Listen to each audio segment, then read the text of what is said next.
नमस्कार. आज आपण बघणार आहोत संवेदी पद्धतीची अळूची आमटी. तर अळू कसं साफ करायचं हे मी तुम्हाला अळूवडी करताना दाखवलेलं आहे.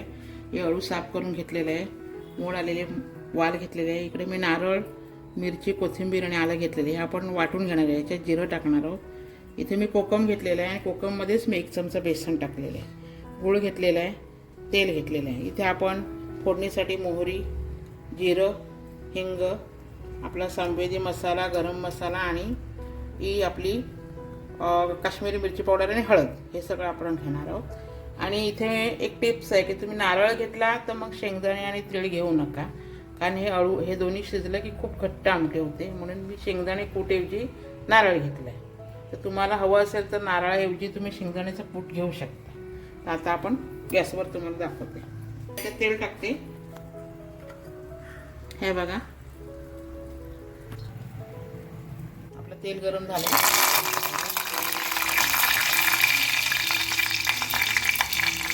मोहरी टाकते,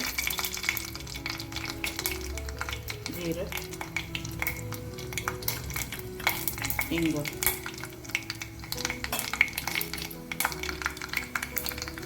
त्यानंतर आपण हे अळू चॉप करून घेतलं ते टाकतो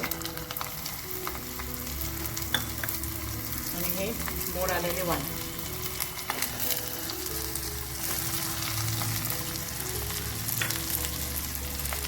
आता हा आमचा संवेदी मसाला,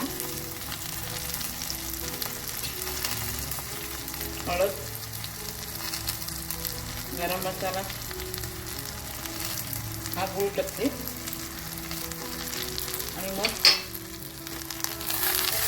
फ्लेवर करून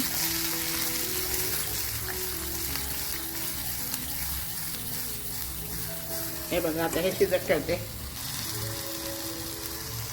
हे बघा, पाणी टाकते आणि आत्ताच मीठ टाकायचं म्हणजे वाल व्यवस्थित अख्खे राहते. मीठ असा टाकते ह्याच्यानुसार.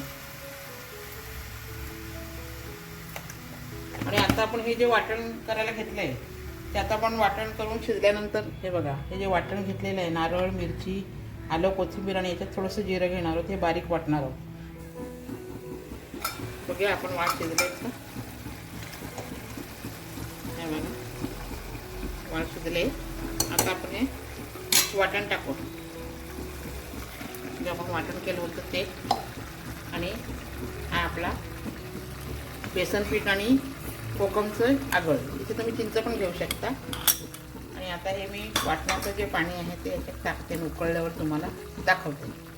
बघूया आपण आता. हे बघा, चांगली उकळलेली आहे. हे बघा, सुवास सुटलेला आहे. आता मी तुम्हाला दाखवते.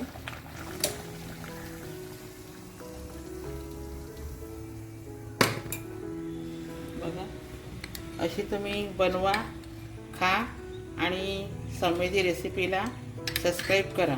ही भाताबरोबर, भाकरीबरोबर, चपातीबरोबर चांगली लागते. धन्यवाद. श्री स्वामी समर्थ.